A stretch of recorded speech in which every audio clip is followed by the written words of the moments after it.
Welcome back, friends, to the Telewellness Hub podcast. I'm Marta Hamilton, your host. This is a space where listening is not just a simple passive act, it's an act of self-care. And today is part 2 of a special series that we're doing on ketamine-assisted psychotherapy.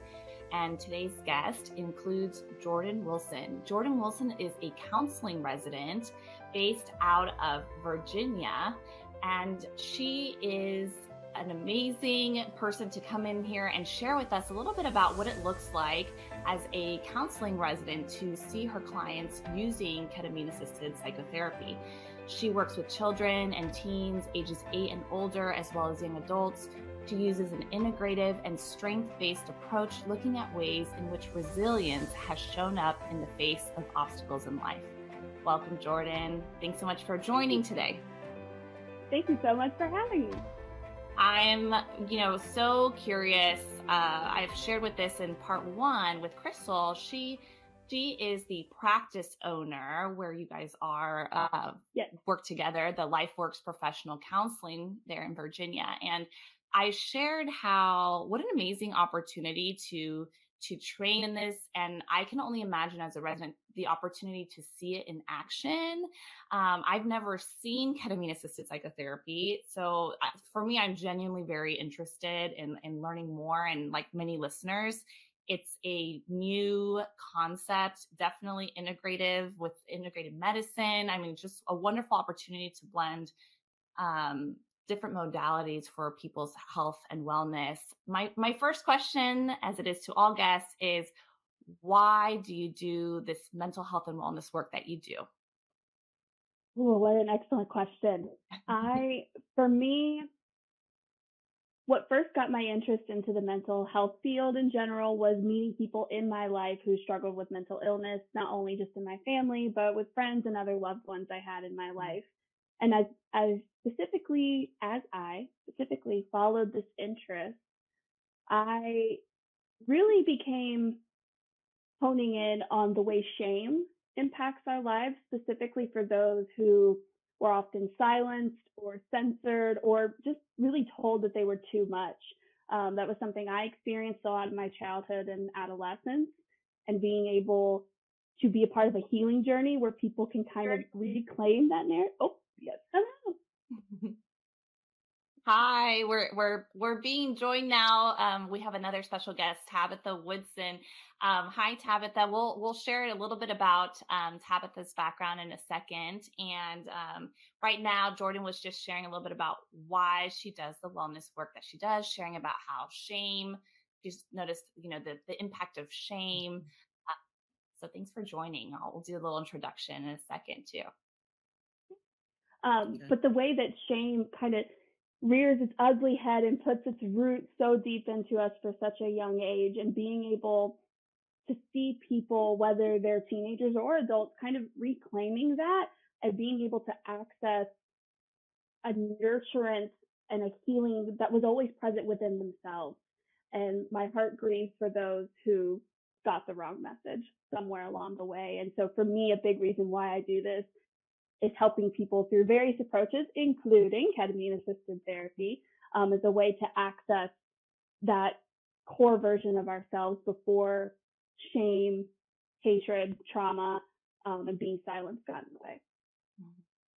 Thanks so much for sharing that. Shame has come up a lot in terms of research and just also reasons people seek out therapy. There's just shame is just so powerful. So to be able to find modalities, tools to overcome that. I love asking the question why people do the work that they do. I think we spend a lot of years learning like what tools and how to do things. But, I think it's really cool to get down to providers like their heart and like what drives them, to help others in their health and wellness journey. Absolutely.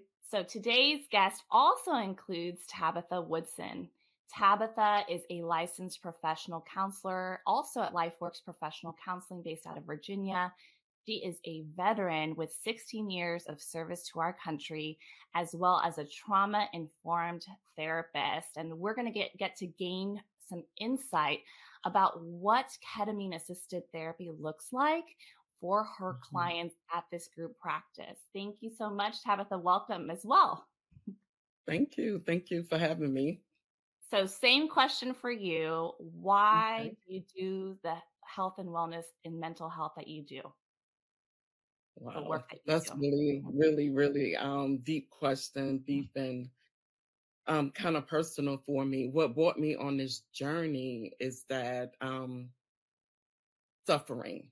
The reason Mm-hmm. why I do this is because so many people are suffering because so many things has happened to them over the course of their life, right? Especially women, and they don't know how to manage that. And it can take away your voice, right? It can cause us to suffer in silence. So for me, it was a personal journey on how I got here. I did spend many years in the military.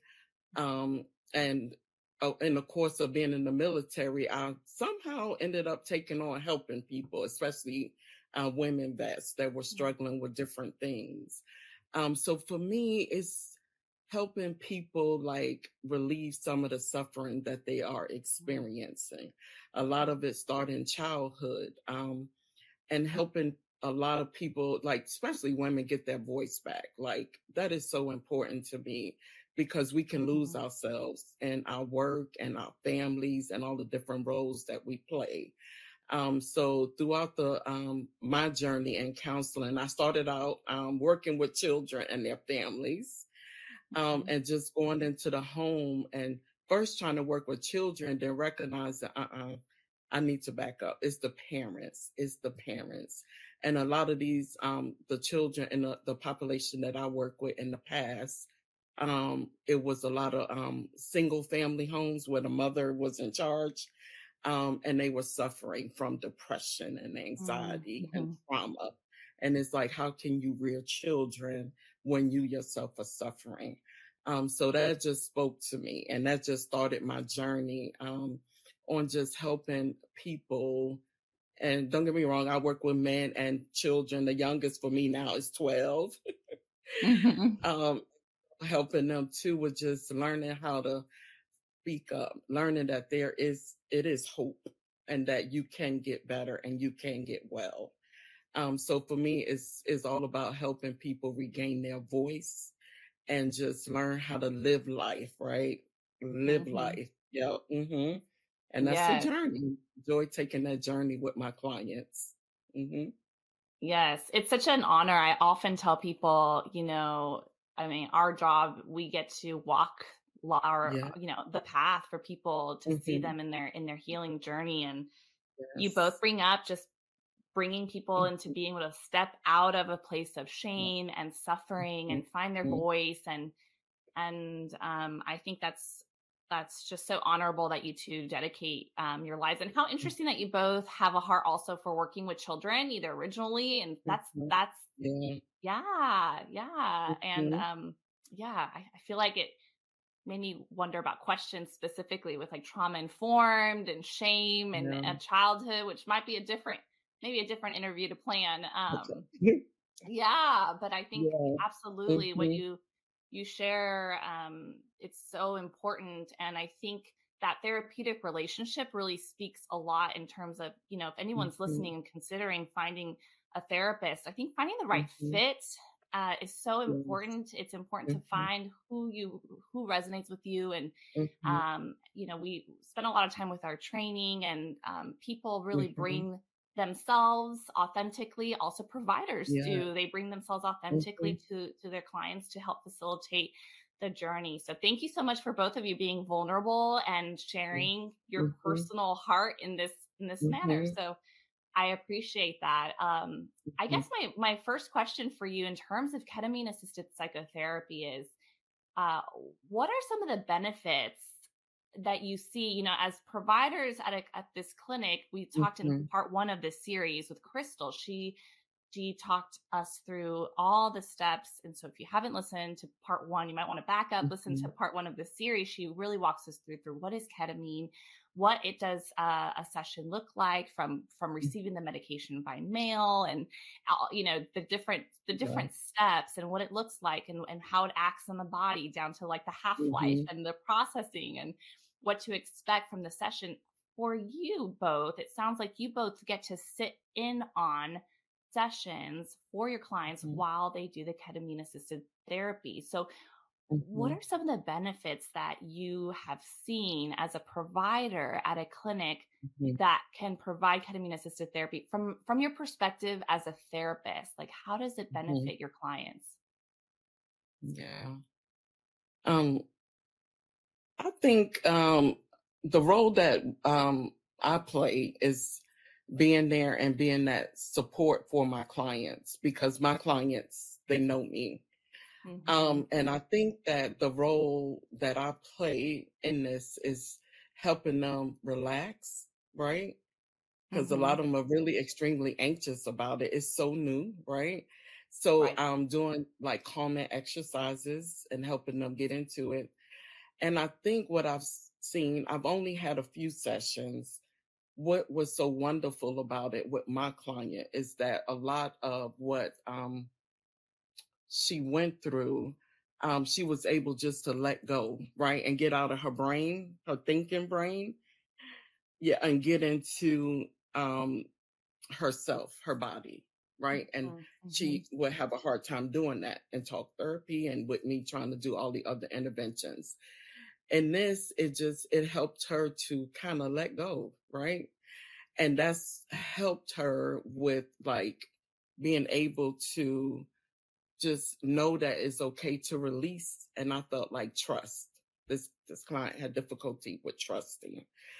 So I think that it was a beautiful experience. I'm gonna be honest, I was amazed because some of the relaxation and the ease that I saw, it took me a while to get there in just traditional therapy. So being able to have this for clients that are suffering with trauma and that depression, like that heavy depression, I would call it, that persistent depression that keeps clients in the bed and keeps them unmotivated. I feel like it could be a good option for clients.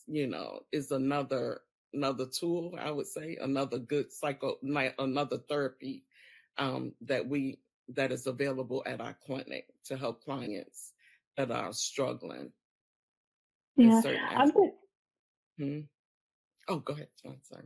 I'm going to piggyback off of what Tabitha said. The part that astounds me the most is the disarming that it's able to do for clients, which, just like Tabitha said, can take 3 years in more traditional talk psychotherapy.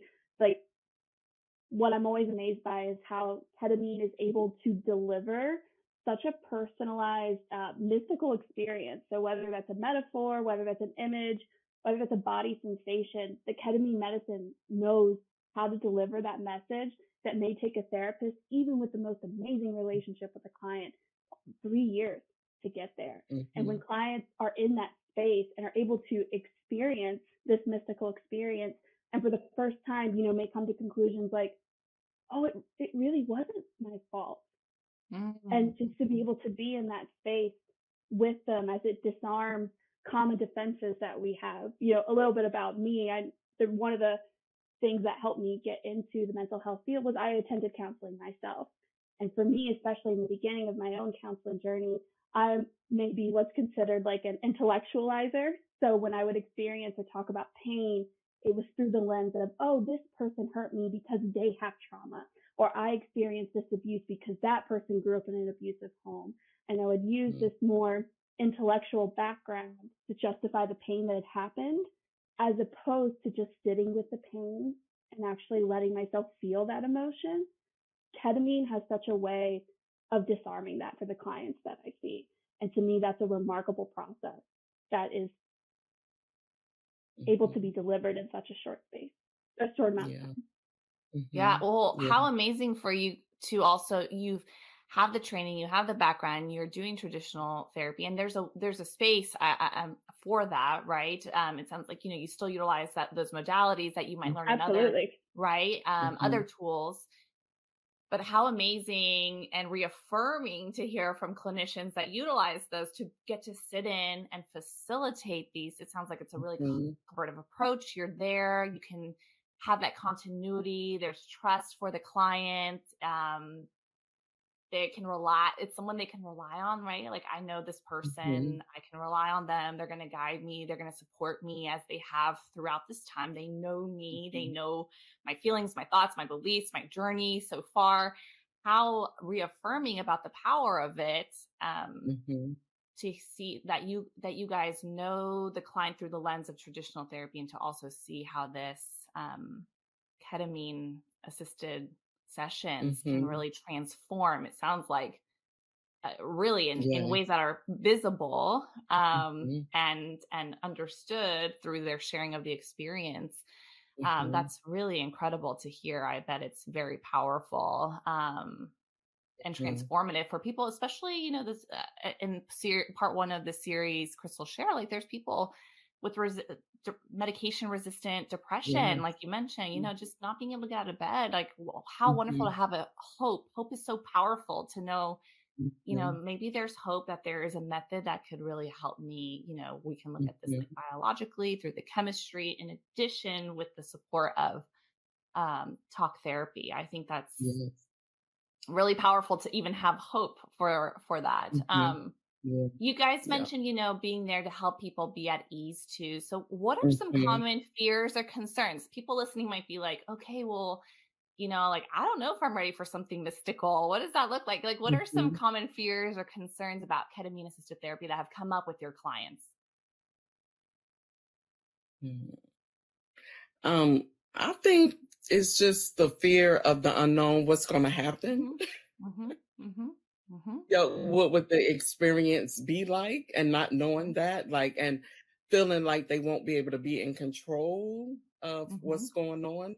A lot of clients Absolutely. have trouble, with giving up the control, Hmm. and having that fear of that. Um, and I think that some I don't know, I can only go, my experience is very Right. limited. I want to say that it was a very powerful experience. Hmm. But I think what I'm in the fear of, like, being scared. I think the anxiety part is a Yeah. part that I think most clients will initially experience, which is normal and is expected. And I think by Hmm. having us in there as the therapist, like, that knows this client, and our clients feel safe with us, I think Yes. it's another support that we give, that they can trust this process. And we're there, right, to guide them through it, Hmm. and that is safe. We're not going to let any harm come to them. Like, Hmm. Crystal is trained in it, and Right. um, she knows what to do. She's following the Yeah. protocol, She's right? So, incredible. Yeah. yeah, she is amazing. Yeah, Crystal is really amazing, and she knows her job. Hmm. So for me, it's just, I think it's just the anxiety part, the fear of the unknown, what is going to Yeah. happen, and how I'm going to feel afterwards too, right? Like, what might come up Oh, late. right. Yeah, and that's where I Right. think Jordan and I come in a lot, is that because of the continuity, we can help support them with what comes up later, and Crystal is also available, you know, for what Hmm. can happen after our leave session. Hmm. Yeah. Yeah. I Yeah. asked this question only because, for many people listening, maybe they've thought about this or considered it, but it Hmm. sounds like that fear of the unknown, of losing control. Yeah. I see that come up with clients when they say, I've never been to therapy. Like, I don't know what Mhm. to Right. expect. Hmm. What is this going to Mhm. be like? I've Mhm. I've wanted to, been curious for years, but I didn't Mhm. know. Or even when I Mhm. I am not trauma informed. I'm not I don't specialize in trauma. I don't have Mhm. EMDR certifications, for example. So I will refer clients to an EMDR specialist. But some people say, I don't know if I'm Mhm. ready to see Yeah. what's going to come up with EMDR. Mhm. So I think, yeah, it's being able Yeah. to It's similar. Yeah. probably the unknown, the fear of Mhm. not, yeah, I could see how that could happen in many ways within Mhm. therapy. And it sounds like what's so wonderful is you, as clinicians who have worked with these clients, similar to when I might say, what, I think you're ready to consider this as a really effective tool. Mhm. And I would be doing you a disfavor by not a disservice by not mentioning to you, this has happened for me, that there's this tool available that I think you could really benefit from. So I'm hopeful that anyone listening to this who maybe has some of those concerns, that they know that's normal, that's a normal Mm-hmm. thing Yeah. too. And Mm-hmm. to be like, I don't know about this, but being able to really have a clinician, a therapist that you trust, that you feel supported by, is like trained. This is their area of specialty. This is what they dedicate their life to, right?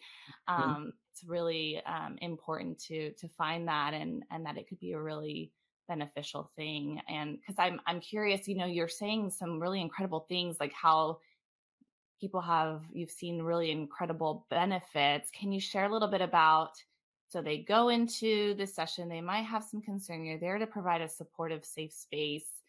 What are some things that you have seen in terms of how this benefits clients? What has surprised you? I I think so. A big part for me, what I usually bring into, especially the integration sessions that happen after they've been Okay. administered the ketamine, is incorporating.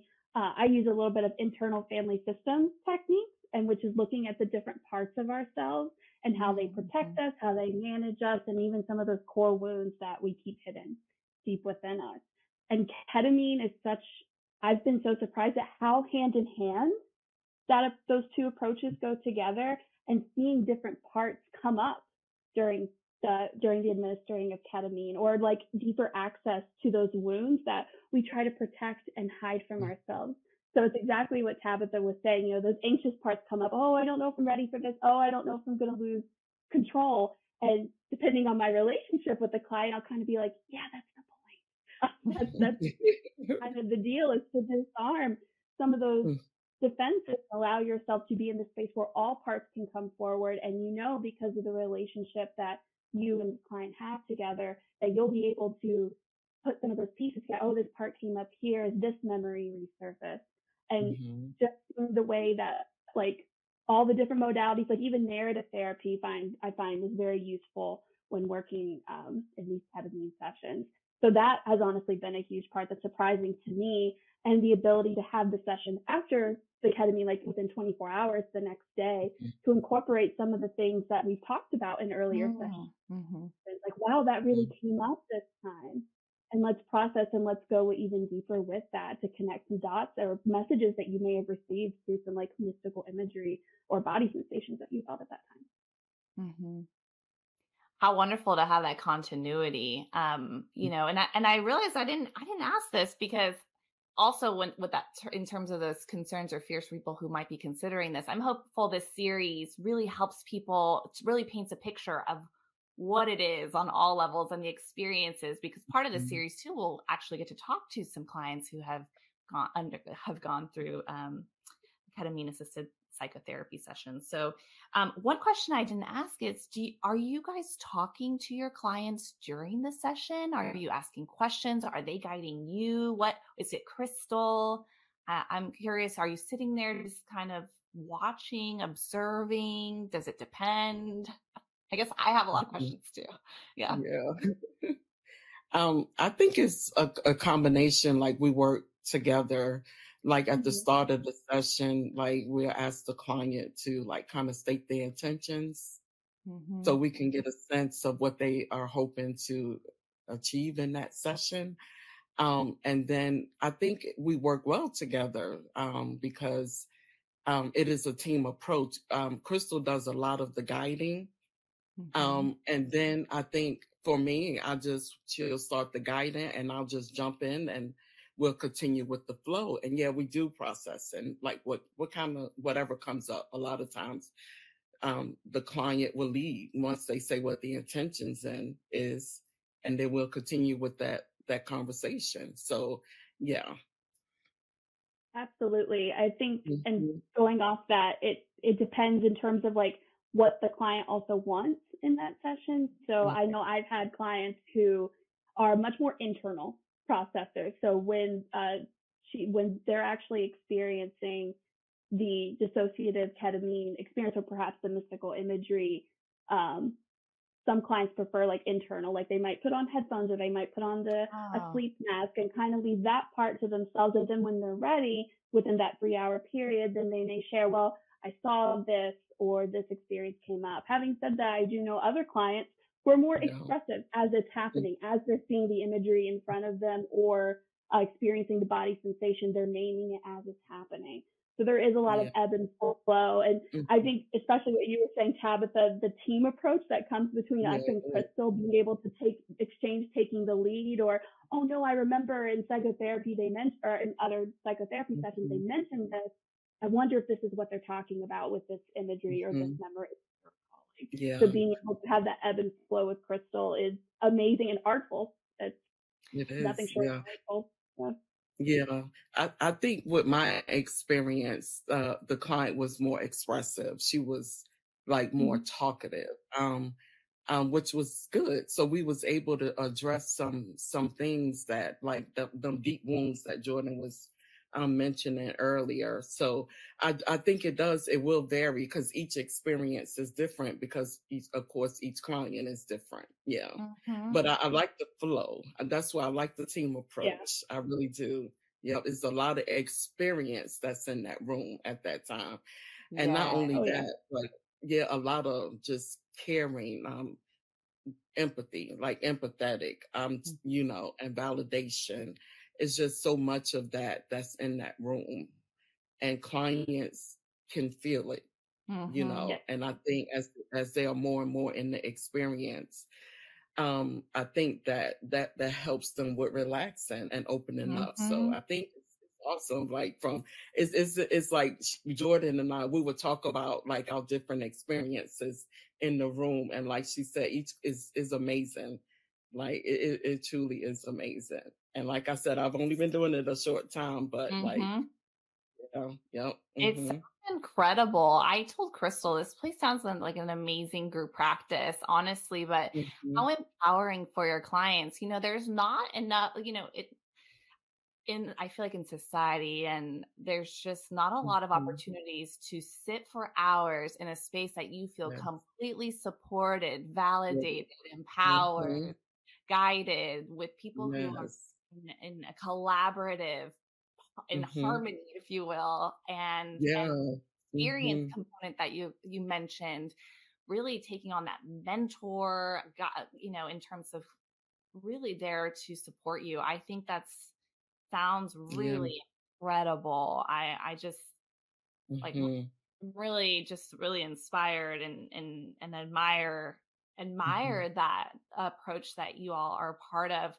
I Hmm. My last question for you for today would be, if you were talking to a close loved one who is considering ketamine assisted therapy, what would you say to them about it?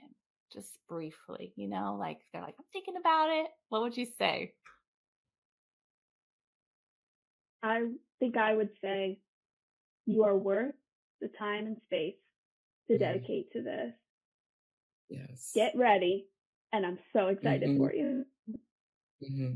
Awesome. Yes. That is so beautiful, Jordan. So beautiful. And I will have to just piggyback off of that. It's Hmm. definitely worth it. You are worth it, as a person, to engage and embark upon that journey. Yeah. And the one thing I like the way that you summarized it, Marta, because it's a very supportive and non-judgmental space, right? Hmm. So definitely, yeah, I would tell my loved ones, yes, you're definitely worth it. Hmm.